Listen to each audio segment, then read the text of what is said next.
Hello दोस्तों, नमस्कार। स्वागत है आपका यूनिक स्टडी के एक और नए वीडियो में। इस वीडियो में हम आपके लिए लेके आ चुके हैं दोस्तों आपका 13 अगस्त का जो आरआरबी एनटीपीसी का एग्जाम खत्म हो चुका है, उसमें आए थर्ड शिफ्ट में जितने भी क्वेश्चन आए थे सभी क्वेश्चंस को एनालिसिस करने वाले हैं 100% एक्यूरेट आंसर तथा क्वेश्चंस के साथ। इसलिए इस सेशन को पूरा जरूर कंप्लीट करिएगा दोस्तों। अगर आपका एग्जाम आगे आने वाले शिफ्टों में है तो आपके लिए भी ये क्वेश्चन बहुत ही इंपॉर्टेंट क्वेश्चन होने वाले हैं दोस्तों। बहुत ही इंपॉर्टेंट क्वेश्चन होने वाले हैं, क्योंकि इससे आप समझ पाएंगे कि आपका पैटर्न क्या आ रहा है तथा आपका क्वेश्चन किस सिलेबस से पूछा जा रहा है, किस टॉपिक से क्वेश्चंस पूछे जा रहे हैं। इसलिए वीडियो को पूरा जरूर कंप्लीट करिएगा और लास्ट में ये जरूर बताइएगा आप इनमें से कितने क्वेश्चंस के सही आंसर दे पा रहे हैं। अगला क्वेश्चन देखते हैं। हमारा पहला क्वेश्चन है, जेडी वेंस संयुक्त राज्य अमेरिका के कितने नंबर के उपराष्ट्रपति बने हैं? कौन?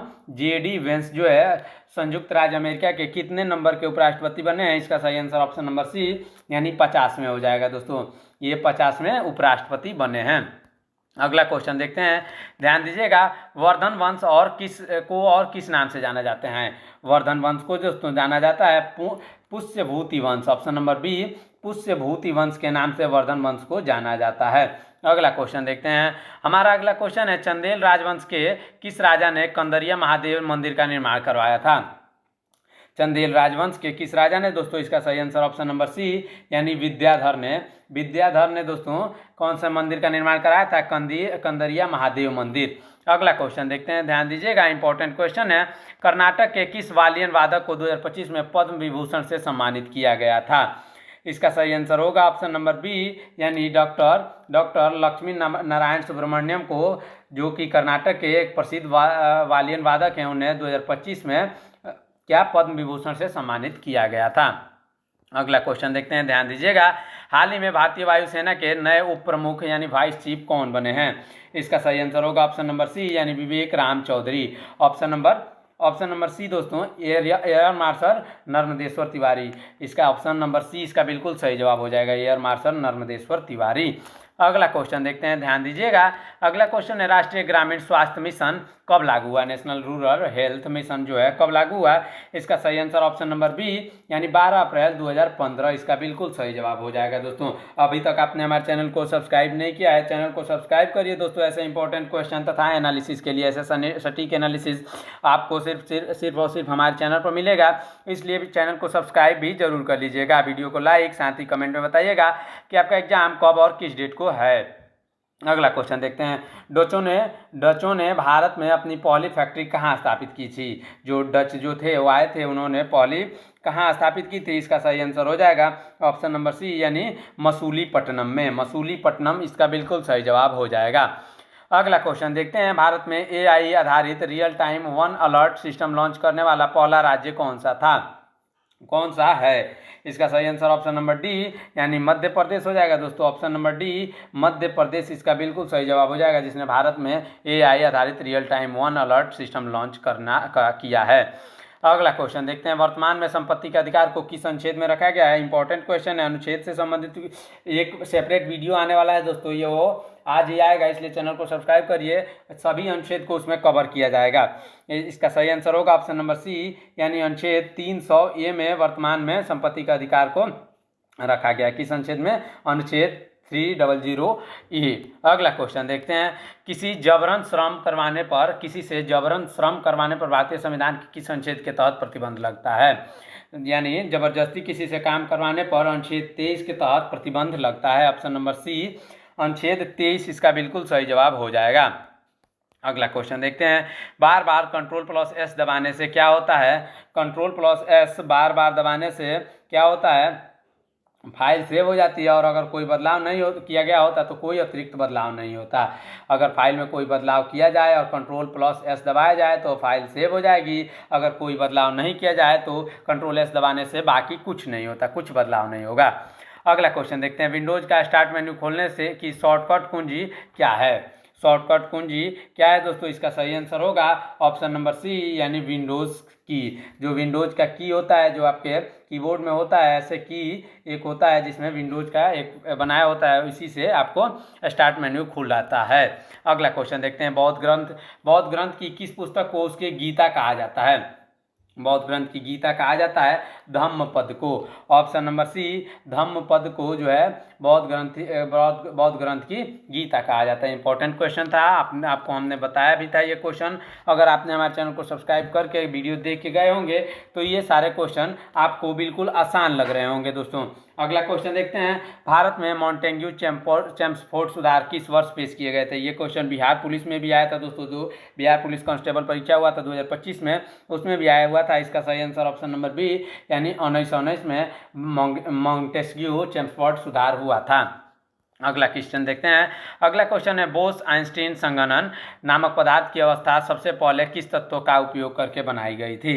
इसका सही आंसर होगा ऑप्शन नंबर बी यानी रूबिडियम का उपयोग करके बोस आइंस्टीन संघनन नामक पदार्थ की अवस्था बनाई गई थी। अगला क्वेश्चन देखते हैं, ध्यान दीजिएगा, पंजाब में मिट्टी के खराब होने का मुख्य कारण क्या था, क्या है। इसका सही आंसर ऑप्शन नंबर बी अत्यधिक सिंचाई।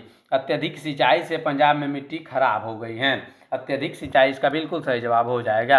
अगला क्वेश्चन देखते हैं, उत्तर भारत की नदियों में कौन सा जल निकासी प्रतिरूप पाया जाता है। इसका सही आंसर ऑप्शन नंबर बी समानांतर और पंखनुमा और समानांतर उत्तर भारत नदियों में जल निकासी प्रतिरूप पाया जाता है, ड्रेनेज पैटर्न। अगला क्वेश्चन देखते हैं, ध्यान दीजिएगा, भारत किस वर्ष विश्व व्यापार संगठन का सदस्य बना था। भारत जो बना था 1995 में विश्व व्यापार संगठन यानी WTO का जो सदस्य बना था। ये आपका WTO से क्वेश्चन पहले शिफ्ट में भी आया था दोस्तों। आपका जो फर्स्ट एग्जाम हुआ था, फर्स्ट 7 अगस्त को हुआ था, उसमें भी ये क्वेश्चन आया था WTO से संबंधित। अगला क्वेश्चन देखते हैं, ध्यान दीजिएगा, 2025 में सेना कमांडर्स की पहली बैठक कहाँ आयोजित हुई। 2025 में नई दिल्ली में आयोजित हुई थी दोस्तों। ऑप्शन नंबर सी नई दिल्ली इसका बिल्कुल सही जवाब हो जाएगा। अगला क्वेश्चन देखते हैं, इंपॉर्टेंट क्वेश्चन है, यूपीएससी के छात्रों के तैयारी के लिए कौन सा पोर्टल बनाया गया है। यूपीएससी के छात्रों की तैयारी के लिए आई गॉट कर्मयोगी, कौन सा, आई गॉट कर्मयोगी इसका बिल्कुल सही जवाब हो जाएगा। बढ़ते हैं अगले क्वेश्चन की तरफ। इससे पहले अब अगर आपने अभी तक हमारे चैनल को सब्सक्राइब नहीं किया है दोस्तों, तो चैनल को सब्सक्राइब करिए ऐसे इंपॉर्टेंट तथा सटीक एनालिसिस के लिए। एक भी क्वेश्चन आपको इसमें से मिस नहीं करना है दोस्तों। सभी क्वेश्चन जितने भी आपके लिए आ रहे हैं, आपके सिलेबस से संबंधित क्वेश्चन है, आपके RRB NTPC से संबंधित क्वेश्चन होने वाले हैं, इसलिए चैनल को सब्सक्राइब जरूर करिएगा। अगला क्वेश्चन देखते हैं, दिल्ली सल्तनत में पत्राचार विभाग को क्या कहा जाता था। उस समय दिल्ली सल्तनत में जो है पत्राचार विभाग को दीवान ए इंसा कहा जाता था। ऑप्शन नंबर बी दीवान ए इंसा इसका बिल्कुल सही जवाब हो जाएगा। अगला क्वेश्चन देखते हैं, उत्तर पूर्व में भारत की कुकी जनजाति मुख्य रूप से कहाँ पाई जाती है। कुकी जनजाति जो है वो मुख्य रूप से पाई जाती है मणिपुर में। ऑप्शन नंबर डी मणिपुर इसका बिल्कुल सही जवाब हो जाएगा। अगला क्वेश्चन देखते हैं, ध्यान दीजिएगा, अगला क्वेश्चन है, भूकंप मापक यंत्र सिस्मोग्राफ द्वारा दर्ज की जाने वाली तरंग का सही क्रम क्या है। तरंगों का सही क्रम जो है वो है P वेव, S वेव और सरफेस वेव। भूकंप मापक यंत्र सिस्मोग्राफ द्वारा दर्ज की जाने वाली तरंगों का सही क्रम क्या है, P वेव, S वेव, उसके बाद से सरफेस वेव, ऐसे ही है। अगला क्वेश्चन देखते हैं, ध्यान दीजिएगा, हमारा अगला क्वेश्चन है, भारत ओमान सैन्य अभ्यास में किस युद्ध पोत ने भाग लिया था। इसका सही आंसर ऑप्शन नंबर सी यानी INS त्रिकंद, कौन, INS त्रिकंद ने भाग लिया था। अगला क्वेश्चन देखते हैं, ध्यान दीजिएगा, अगला क्वेश्चन है, स्टॉकहोम कन्वेंशन किस वर्ष अपनाया गया था। इंपॉर्टेंट क्वेश्चन था, जो आपको कराया हुआ क्वेश्चन है दोस्तों। आपको हमने ये क्वेश्चन भी बताया था। इसका सही आंसर क्या होगा, इसका सही आंसर होगा ऑप्शन नंबर ए यानी 2001 में स्टॉकहोम कन्वेंशन कराया गया था। अगला क्वेश्चन देखते हैं दोस्तों, ध्यान दीजिएगा, दक्षिण पश्चिम मानसून कहाँ से उत्पन्न होता है। इंपॉर्टेंट क्वेश्चन था। दक्षिण पश्चिम मानसून जो उत्पन्न होता है वो होता है अरब सागर और बंगाल की खाड़ी से। ऑप्शन नंबर ए अरब सागर और बंगाल की खाड़ी इसका बिल्कुल सही जवाब हो जाएगा। अगला क्वेश्चन देखते हैं दोस्तों, ध्यान दीजिएगा, राजस्थान में पानी की आपूर्ति के लिए कौन सी प्रमुख परियोजना है। इसका प्रमुख परियोजना है इंदिरा गांधी नहर परियोजना। Option number D Indira Gandhi नहर परियोजना इसका बिल्कुल सही जवाब हो जाएगा। अगला क्वेश्चन देखते हैं, अप्लाई मैकेनिक्स और बायोमेडिकल इंजीनियरिंग विभाग में नए कार्यक्रम किस IIT में शुरू किए गए हैं। किस IIT में शुरू किए गए हैं, इसका सही आंसर ऑप्शन नंबर सी यानी IIT मद्रास में शुरू किए गए हैं दोस्तों। अगला क्वेश्चन देखते हैं, ध्यान दीजिएगा। अगला क्वेश्चन है, भारत सरकार और भारतीय रिजर्व बैंक के बीच मौद्रिक नीति पर समझौता कब हुआ? उस समय मौद्रिक नीति पर समझौता जो हुआ था 20 फरवरी 2015 को हुआ था। ऑप्शन नंबर बी इसका बिल्कुल सही जवाब हो जाएगा। अगला क्वेश्चन देखते हैं, 30 नंबर क्वेश्चन हमारा है, अप्रैल 2025 में भारत ने पाकिस्तान के साथ कौन सी संधि निलंबित कर दी है? इसका सही आंसर ऑप्शन नंबर बी यानी सिंधु जल समझौता को भारत ने बंद कर दिया है दोस्तों, उसको निलंबित कर दिया है 2025 में। अगला क्वेश्चन देखते हैं, ध्यान दीजिएगा। उत्तर भारत में शीत ऋतु में मानसून किस कारण से आता है? उत्तर भारत में जो है मानसून जो है शीत ऋतु में इसलिए आता है क्योंकि पश्चिमी विक्षोभ उस समय होता है। ऑप्शन नंबर सी पश्चिमी विक्षोभ इसका बिल्कुल सही जवाब हो जाएगा।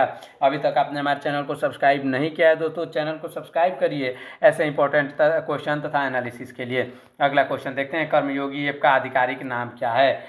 कर्मयोगी ऐप का आधिकारिक नाम जो है IT कर्मयोगी हो जाएगा। आई गॉट कर्मयोगी हो जाएगा, जो कि UPSC के लिए बनाया गया है, तैयारी करने के लिए। अगला क्वेश्चन देखते हैं, ध्यान दीजिएगा। माउंट एवरेस्ट पर चढ़ने वाले सबसे कम उम्र के व्यक्ति कौन है? माउंट एवरेस्ट पर जो चढ़ने वाले सबसे कम उम्र के व्यक्ति है जॉर्डन रोमेरो।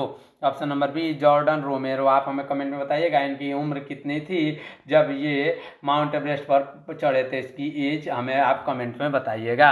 अगला क्वेश्चन देखते हैं दोस्तों, ध्यान दीजिएगा। अगला क्वेश्चन है, अधीनस्थ न्यायालयों का क्षेत्राधिकार किन मामलों से संबंधित है? अधीनस्थ न्यायालयों का जो है संबंधित है ऑप्शन नंबर सी यानी सिविल और आपराधिक दोनों मामलों से। ऑप्शन नंबर सी इसका बिल्कुल सही जवाब हो जाएगा। अगला क्वेश्चन देखते हैं, पंचायत उन्नति सूचकांक 2025 में पहले और दूसरे स्थान पर कौन से राज्य रहे? पहले और दूसरे स्थान पर जो राज्य रहे गुजरात और Telangana. Option number A Gujarat और तेलंगाना जो है पंचायत उन्नति सूचकांक 2025 में पहले और दूसरे स्थान पर रहे थे, यानी गुजरात 1 नंबर पर, तेलंगाना 2 नंबर पर। चलिए, हमारा ये यहाँ 35 क्वेश्चन जो आपके एग्जाम में आए थे वो सभी यहीं पे ख़त्म होते हैं। आगे कुछ क्वेश्चन अगर छूट भी गए हैं तो आप हमें कमेंट में ज़रूर बताइएगा कि कौन से क्वेश्चन छूट गए हैं। इतने क्वेश्चन ही दोस्तों बच्चों ने भेजा था। अगर आप भी क्वेश्चन भेजना चाहते हैं तो आपके टेलीग्राम चैनल का लिंक हमने दे रखा है, उस पर आप ज़रूर से ज़रूर क्वेश्चन भेजिएगा। चलिए, मिलते हैं नेक्स्ट वीडियो में, तब तक के लिए रखिए अपना ख्याल। धन्यवाद, जय हिंद।